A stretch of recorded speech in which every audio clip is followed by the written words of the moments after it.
සුබ දවසක් ඔබට. සාදරයෙන් පිළිගන්නවා Pathfinders Diary YouTube channel එකට. ලංකාව කියන සුන්දර රටේ ඇති සුන්දර ස්ථාන ඔබත් සමග දැක බලා ගන්නත් එම ස්ථානවල වැදගත්කම වගේම ඒවා දැක බලා ගන්න යන්නේ කොහොමද කියලාත් අපි ඔබත් සමග කතා කරනවා. අද අපි ඔයාලව එක්කගෙන යන්නේ පොළොන්නරුවේ පිහිටලා තියෙන 12 ස්ථානයන් අතරින් එකකට. එම වැඩසටහන් මාලාවේ අද අපි කතා කරන්නේ පොත්ගුල් විහාරය පිළිබඳව. මේ වීඩියෝ එක දිගටම බලන්න. තවමත් අපිව සබස්ක්‍රයිබ් කරලා නැත්නම් Pathfinders Diary YouTube channel එක සබස්ක්‍රයිබ් කරන්න. පරාක්‍රම සමුද්‍රයේ වැව්බැම්ම ඔස්සේ නවනගරයේ දෙසට ඇති මාර්ගයෙන් ගිහින් තමයි පොත්ගුල් විහාරයට යන්න තියෙන්නේ. පොත්ගුල් විහාරය හැර 12 ස්ථානයට අයත් අනෙකුත් සිද්ධස්ථාන සියල්ල පිහිටලා තියෙන්නේ මධ්‍යම සංස්කෘතික අරමුදල මගින් පරිපාලන කටයුතු සිදු කරනු ලබන ආලාහන පිරිවෙන ව්‍යාපෘති පරිශ්‍රයේ. එම පරිශ්‍රයේ සිට පොත්ගුල් විහාර පරිශ්‍රයට කිලෝමීටර් කිහිපයක් පැමිණිය යුතුව තිබෙනවා. පොත්ගුල් විහාර සංකීර්ණය ආසන්නයේ පිහිටි පර්වතයේ ලංකාවේ හෝ ඉන්දියාවේ වෙන කිසිම තැනක දැකිය නොහැකි අඩි 11යි අඟල් 8ක් උසකින් යුතු සුවිශේෂ ලක්ෂණ සහිත පිළිමයක් හමු වෙනවා. එය කාගේද යන්න තවමත් නිශ්චිතවම හඳුනාගෙන නැහැ. මෙය ප්‍රතාපවත් පැරකුම්බා රජුගේ පිළිරුවක් බව ජනප්‍රිය මතයයි. පර්ණවිතාන මහතාද පසුව එය රජරුවක් විය හැකි බව පිළිගෙන තිබෙනවා.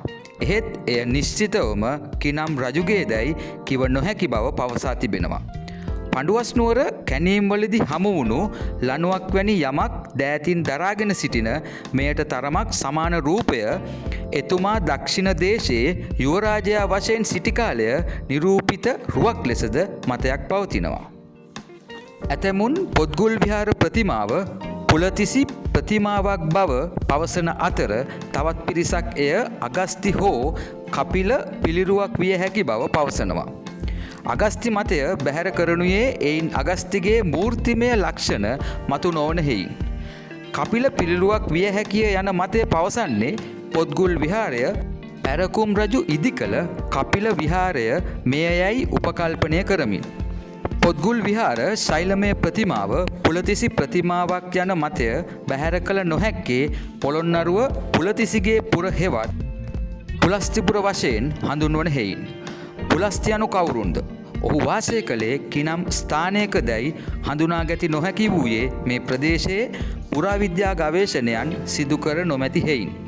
ඒ නිසා ඒ පිළිබඳ නිගමනවලට එළඹීමට සිදුව ඇත්තේ ඓතිහාසික පුරාවෘත හෝ ආයුර්වේදයේ සඳහන් තොරතුරු අනුසාරයෙන්.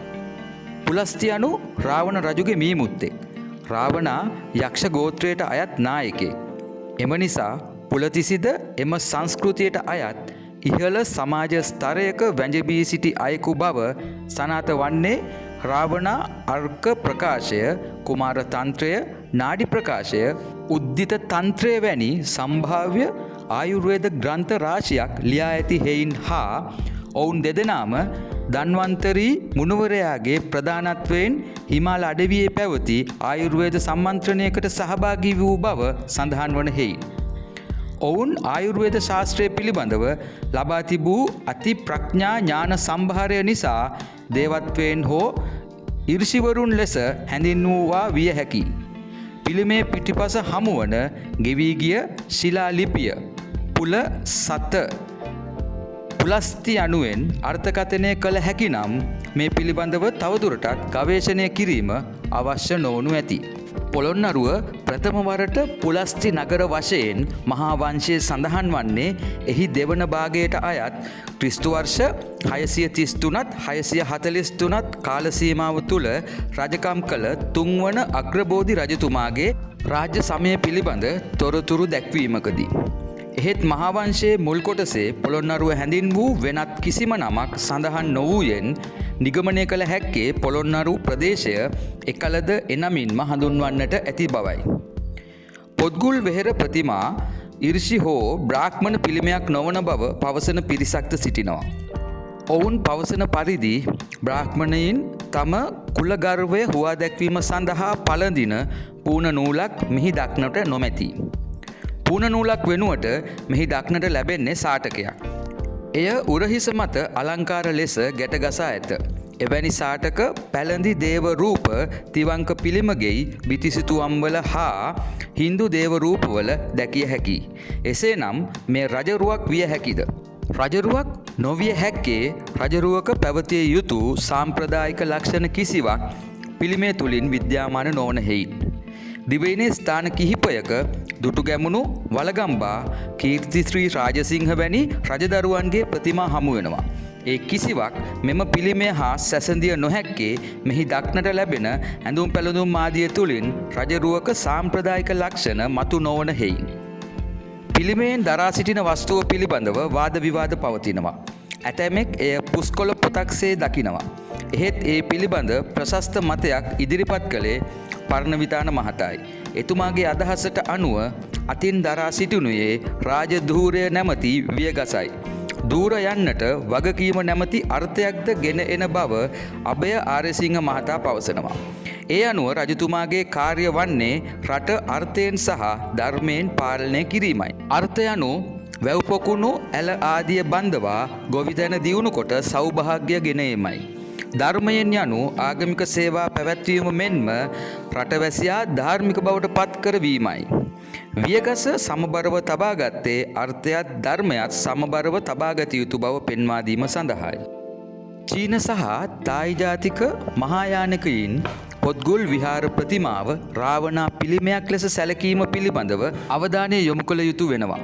මහායානික ඉගැන්වීම් අනුව රාවණා බුදුරජාණන් වහන්සේගේ සමකාලීනයෙකු වන අතර ආර්ය ලංකාවතාර සූත්‍රය දේශනා කළ ඇත්තේ රාවණා රජුටයි. මහායානිකයින් මෙහි පැමිණ මල් පහන් පුදා පිරිත් දේශනා කර සිවුරු පිරිකර පුදා මහත්සේ ගෞරව දක්වනවා. කාම්බෝජ වාස්තු විද්‍යා ලක්ෂණ පොත්ගුල් විහාර සංකීර්ණය තුළින් මතුවන හේයින් මහායාන සම්බන්ධතා පිළිබඳ අදහස තහවුරු වන අතර තායි ජාතිකයින් පවසනුයේ පිළිමයේ පැතලි නහසය සහ හිස්වැස්ම තුළින් ඔවුන්ගේ අනන්‍යතාවය මතුවන බවයි. පිළිමේ නිරූපිත පුද්ගලයා පිළිබඳව විවිධ මතවාද පැවතියත් පිරිපුන් මුව මඩලත් මනාව කපා සකස් කළ උඩු සහ යටි රැවුලත් පුළුල් නලල් තලයත් ආරෝහ පරිහාන දේහයත් ආධිපත්‍යය දක්වන හිස්වැස්මත් තුළින් තේජෝ බල පරාක්‍රමයෙන් හෙබි පුද්ගලයෙකු නිරූපණය වෙනවා. පිළිමේ නිරූපිත පුද්ගලයා කවුරුන් වුවත් මෙය අග්‍රගණ්‍ය මූර්ති ශිල්පියෙකුගේ අනූපම නිර්මාණයක් බව නම් සැබෑයි. මෙම ප්‍රතිමාවට දකුණින් ගෘහ සංකීර්ණයක නටබුන් හමුවනවා. එම නටබුන් අතර වඩාත් කැපී පෙනෙන ගොඩනැගිල්ල නම් ගෘහ සංකීර්ණයේ මධ්‍යයෙහි උස් වේදිකාවක පිහිටි වෘත්තාකාර සැලැස්මකින් යුත් ගඩොල් ගොඩනැගිල්ලයි. මෙහි පියස්සද ගඩොලින්ම තනා තිබූ බවට සාධක තිබෙනවා. මෙය පොත්ගුලක් බවට විශ්වාසයක් පවතිනාමුත් එය පුරාවිද්‍යාත්මකව තහවුරු වී නෑ. ලංකාවේ ප්‍රථම පුරාවිද්‍යා කොමසාරිස් වුණු HCP බෙල් මහතාගේ අදහස වූයේ මෙය මහා පරාක්‍රමබාහු රජතුමා විසින් තැනූ මණ්ඩල මන්දිර නම් ගොඩනැගිල්ල බවයි. මහා පරාක්‍රමබාහු රජු මණ්ඩල මන්දිරයේ සිට ජාතක කතා ශ්‍රවණය කළ බව වංශ කතාවල සඳහන් වෙනවා. පාත්ෆයින්ඩර්ස් අපි පොළොන්නරුවට ඇවිත් සොළොස් මස්ථානයන් පිළිබඳව සිදු කරනු ලබන වැඩසටහන් මාලාවේ අද අපි කතා කළේ පොළොන්නරුවේ සුවිශේෂ ස්ථානයක් වුණු පොත්ගුල් විහාරය පිළිබඳව. අද දින සිදු කරන ලද මෙම සංචාරක සටහන පිළිබඳව ඔබට දැනෙන දේ පහලින් කමෙන්ට් කරන්න. වීඩියෝ එක වැදගත් කියලා හිතෙනවා නම් යාළුවන්ටත් බලන්න, ෂෙයා කරන්න. තවමත් channel එක subscribe කරලා නැත්නම් Pathfinders Diary YouTube channel එක subscribe කරන්න. එහෙනම් අදට ගිහින් එන්නම්. මේ වගේම වැදගත් වීඩියෝ එකකින් ඔබව හමු වීමට එනවා. ඔබට සුබ දවසක්.